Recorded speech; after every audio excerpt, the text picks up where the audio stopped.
Avant de débuter cette ultime séance des Forums des Humanités, je vous propose de revenir sur la question que nous avions laissée en suspens lors du précédent cours qui était consacré à Pierre Clastres. Que signifie un pouvoir politique dépourvu d'autorité? Que signifie un pouvoir politique impuissant à s'exercer? En réalité, la réponse est relativement simple pour qui a prêté attentivement l'oreille à ce cours. Si les sociétés sauvages refusent l'apparition d'un pouvoir séparé, c'est parce qu'elles refusent que l'un, le chef, le pouvoir séparé, exerce sa domination sur tous. C'est-à-dire qu'elles prônent et qu'elles vantent l'égalité de tous contre la domination qui entraînerait fatalement l'exploitation économique et les inégalités sociales. Mais revenons à présent à notre thématique du semestre, penser contre soi-même. Après avoir étudié avec Claude Lévi-Strauss les pièges de l'ethnocentrisme conjugués à ceux de l'évolutionnisme, après s'être employé avec Pierre Clastres à penser le pouvoir politique sans la domination, sans la violence, sans la coercition, nous allons chercher aujourd'hui à déjouer un troisième piège, celui de l'économisme. C'est-à-dire l'idéologie qui consiste à rabattre l'ensemble des phénomènes sociaux, des faits sociaux, sur l'économie, sur le marché, c'est-à-dire le lieu, l'espace de rencontre entre l'offre et la demande.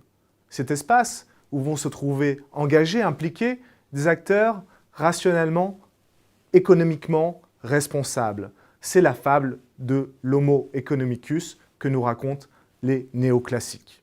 Prêter attention au sauvage, à la pensée sauvage comme nous venons de le faire pendant 3 séances, ce n'est pas prêter attention aux superstitions, ce n'est pas céder aux tentations de l'obscurantisme, c'est simplement affirmer que l'homme n'est pas simplement un acteur rationnel, c'est-à-dire conscient totalement de ses choix et économiquement responsable.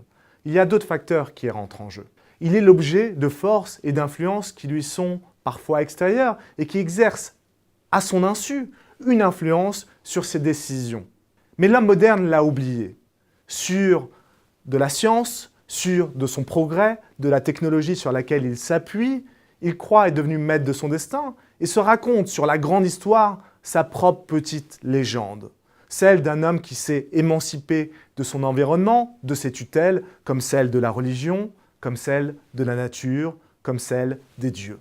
Ainsi, dans cette merveilleuse histoire que l'homme moderne se raconte sur lui-même et qu'il aurait vu s'affranchir des tutelles de la foi, de la religion, des croyances archaïques, il faudrait aussi placer l'Homo economicus et la merveilleuse fable qu'il nous raconte sur son affranchissement de la nature. Il était une fois le sauvage.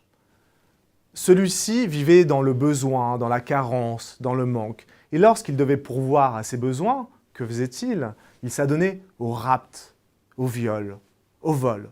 Puis un jour, poursuivons notre merveilleuse histoire, et afin d'éviter l'escalade de la violence et dans la violence, il s'est dit qu'il fallait procéder à l'échange pour pacifier les rapports, pour organiser et codifier les relations aux clans, aux tribus voisines. C'est ce qu'on appelle le troc. Mais plutôt que vous en parler, je vous propose de l'illustrer. Maëlle, est-ce que tu pourrais venir? Alors je vous présente Maëlle, pour ceux qui ne la connaîtraient pas. Maëlle travaille à l'ESCE, c'est votre assistante de scolarité en 3e année et notre soutien et secours ici même aujourd'hui. Avec Maëlle, nous allons nous livrer à cet exercice du troc. Comme vous pouvez le voir, Maëlle a une baguette de pain dans sa main, ce qui est fort pratique puisque j'ai un petit creux. Et j'ai dans ma propre main ce livre que vous voyez depuis tout à l'heure, dont je ne vous ai pas encore parlé et que je vous dévoilerai tout à l'heure. Et c'est très pratique parce que Maëlle a une furieuse envie de lire, ça arrive parfois. Nous allons donc procéder à un troc. Pourrions-nous procéder à un échange de ta baguette et de ce livre, Maëlle? Hop. Merci. Merci beaucoup, Maëlle. Je te laisse à ta lecture. Comme vous pouvez le voir, l'opération est relativement simple. Maëlle a un besoin, j'ai un autre besoin, il se trouve que nos besoins concordent. Il y a une coïncidence, une rencontre de nos 2 besoins respectifs. Ainsi, nous pouvons procéder à l'opération d'échange. Désormais, j'ai une baguette dans la main et elle ne me sert à rien. Donc je vais sortir de cet écran pour récupérer mon livre et je reviens à vous dans un instant. Me voici donc de retour parmi vous avec mon livre. Comme vous avez pu le constater, l'opération à laquelle nous sommes livrés, Maëlle et moi, était relativement simple. Mais imaginons désormais que les échanges s'augmentent, vont en se complexifiant. alors il est difficile d'imaginer la double rencontre ou la double coïncidence des besoins. On pourrait se retrouver démunis. Mais la fable de l'Homo economicus est là encore merveilleusement efficace et produit une sorte de miracle. Elle produit un bien qui n'est pas désirable en soi, mais qui nous permet d'accéder à l'ensemble de nos besoins. Avez-vous une idée de quel est ce bien? Je vais vous le montrer tout de suite. Le voici. Merveilleuse invention qu'est l'argent, la monnaie. Avec ce billet de 10 €, je peux certainement me procurer la baguette de Maël et un certain nombre de baguettes, et peut-être ce livre aussi, d'occasion certainement, mais ce livre, je peux me le procurer et donc le lire. C'est-à-dire que ce bien, la monnaie, me permet d'accéder à un ensemble de biens, mais n'est pas désirable en soi. Comme dans toute fable, la morale est simple et claire, et vous la voyez affleurer très aisément de ce récit de l'Homo economicus. Mais comme dans toute fable, il s'agit d'une illusion, et en l'occurrence, il s'agit d'une illusion rétrospective. C'est-à-dire qu'on procède à la réécriture du passé à partir des critères d'aujourd'hui, à partir de ce qui est advenu, à partir de notre présent. Ce sont nos critères qui vont présider à l'écriture du passé. Puisque nous sommes dans l'image de la fable, prenons un conte, celui de Blanche-Neige. La reine se mire dans le miroir en espérant que celui-ci la flatte, ce qu'il fit, jusqu'au jour où on vit apparaître Blanche-Neige, et soudain, elle n'était plus la reine la plus belle en son royaume. Alors poursuivons cette image de Blanche-Neige. Notre Blanche-Neige, dans ce cours, cette dernière séance, ce serait Marcel Mauss, l'auteur de L'Essai sur le don. Ici, vous avez ses œuvres complètes, comprenant évidemment L'Essai sur le don. Marcel Mauss, dont Claude Lévi-Strauss, dont nous avons traité lors de la première séance, dit qu'il était un Moïse conduisant son peuple jusqu'à une terre promise. C'est dire l'influence et l'importance de cette œuvre anthropologique sur la littérature qui suivit. Rompant avec la fable qui est celle que nous racontons, celle de l'Homo economicus, celle de l'échange marchand et du troc, Marcel Mauss nous dit que la forme élémentaire de l'échange dans les sociétés primitives ne fut pas le troc, mais le don. Il en appelle même à renouer avec l'esprit du don qui se serait perdu depuis des générations pour réchauffer nos sociétés froides, mues par l'intérêt, le calcul, les égoïsmes.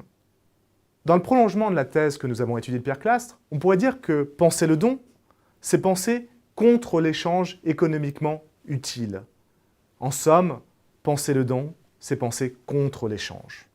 Force est de constater que le troc dans les sociétés primitives, qu'elles soient polynésiennes, mélanésiennes ou nord-américaines, est marginal. Il est cantonné, le troc, aux échanges du quotidien, aux échanges ordinaires. Il reste purement anecdotique et surtout, il ne jouit d'aucune considération. Tout l'inverse du don. Le don engage toute la communauté, toute la société.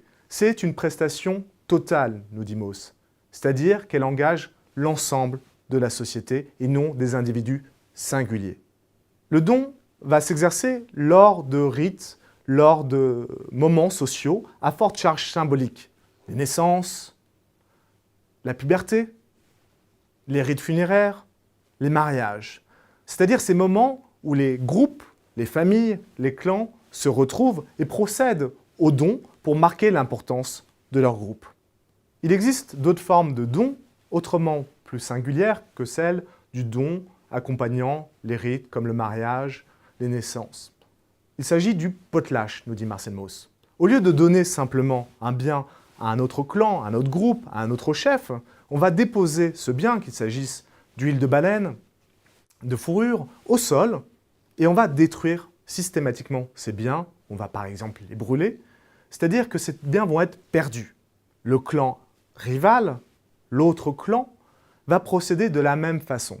C'est-à-dire qu'on va dépenser sans compter jusqu'à épuisement des ressources.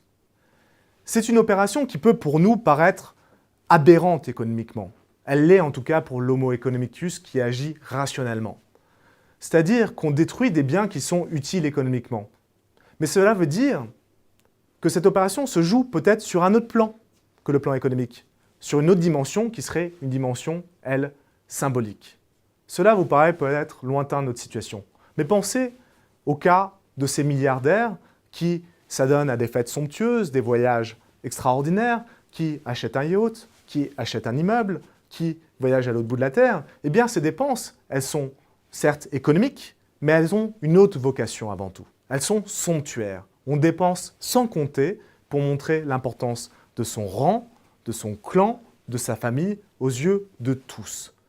Il en est de même avec le don et le potelage. Ce sont des opérations symboliques destinées à montrer le rang, le prestige et l'honneur qui est attaché à un chef et par extension à son clan, à sa tribu. Pour faire honneur au don qui a été exercé, celui qui le reçoit va devoir rendre en retour. C'est-à-dire que le donateur attend de la reconnaissance pour son don initial. Le don, en somme, appelle le contre-don. Le don appelle le contre-don?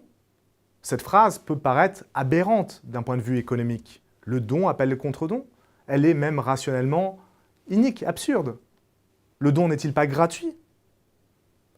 Ainsi, quand j'exercerai mon don, je penserai déjà à gagner quelque chose sur cette opération dans le futur. Ne jouez pas les naïfs. Vous-même, lorsque vous faites un cadeau à l'un de vos proches pour un anniversaire, ou même pour Noël, quand vous déposez les cadeaux au pied du sapin, vous espérez, au moins secrètement, un retour sur ce don. Ah, vous ne l'attendez pas tout de suite, peut-être dans 1 mois, dans 2 mois, le moment de votre anniversaire futur, mais en tout cas, ce don appellera un cadeau en retour. Le cadeau appelle un autre cadeau. Et vous espérerez un don ou un cadeau équivalent, sinon supérieur, à celui que vous avez engagé. Ainsi, avez-vous l'illustration du don qui appelle le contre-don. Ce qui est important dans cette opération, et pour qu'il y ait don, et non pas troc, comme nous l'avons fait tout à l'heure avec Maël, c'est le temps, c'est la latence. On ne peut pas rendre immédiatement. Ce serait faire injure au donateur. Il faut observer un délai entre l'opération du don et celle du contre-don. Cette latence, ce délai, c'est ce qu'a observé Marcel Mauss, et c'est l'un de ses coups de génie. Il a vu que le don répondait à un certain nombre d'obligations.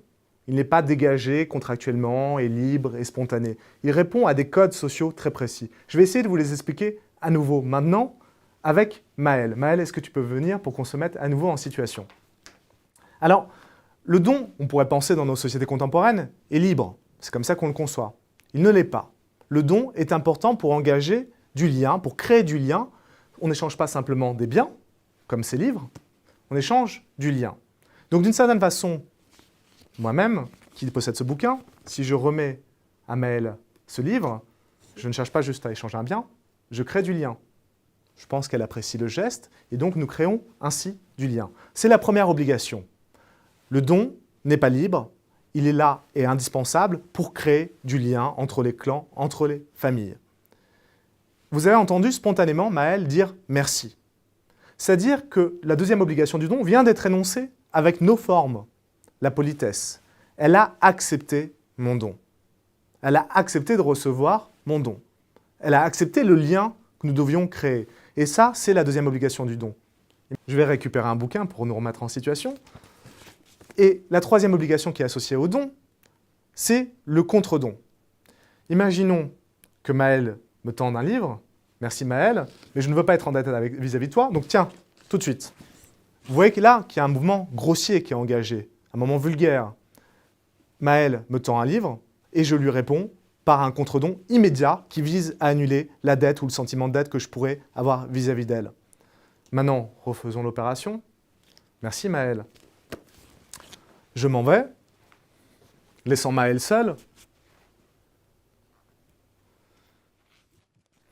Maël, j'ai bien réfléchi, j'ai lu le livre que tu m'as donné, il m'a beaucoup plu, et je pense que ce livre-là pourrait te plaire. Voilà comment l'opération de l'échange ou du troc est dépassée, sublimée, par ce contre-don qui vient dans le délai. C'est là la valeur appréciée du don que celle du délai. Merci Maël. Maël, pourrais-tu venir un instant, à nouveau? Pour refaire le dernier don contre don, mais plutôt un troc dans ce cas-là, je vais lui restituer ce livre qui ne menait d'aucune utilité pour cette séance et récupérer le Marcel Mauss qui nous a guidés jusqu'à présent. Vous venez de le voir, ce que nous venons de faire s'apparesse à la courtoisie ou à la politesse élémentaire. Simplement, il n'y a peut-être pas que ça qui est en jeu. C'est notre façon, nous, de traduire les contemporains par le processus de civilisation qui est le nôtre, des engagements qui sont peut-être plus archaïques, car le mystère reste entier. Pourquoi nous sentons-nous liés à l'autre par le don et le contre-don?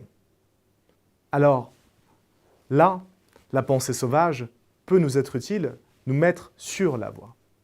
En effet, Marcel Mauss, en se penchant sur les sociétés primitives, repère chez les sociétés maoris un concept qu'ils utilisent pour désigner le don et le contre-don et qui explique pourquoi elles se sentent obligées de donner, de recevoir, puis de rendre. Ce concept, c'est le « haut ». Le « haut », on pourrait le traduire par l'esprit de la chose donnée. Derrière le bien que Maëlle m'a remis, il y a plus, il y a davantage. Il y a une partie de l'esprit de Maëlle qui est passée à travers le livre. Elle reste la propriétaire du bien qui m'a été cédé. Et d'une certaine façon, ce bien est chargé donc de la personnalité et de l'être profond de Maëlle. Et si je ne veux pas porter atteinte à l'être, il va falloir que je rende en retour, que je rende à son propriétaire, son esprit, son âme, sous une forme qui soit équivalente au don premier. Pas forcément le même livre, bien entendu, mais une forme qui soit équivalente et qui ne la déshonore pas.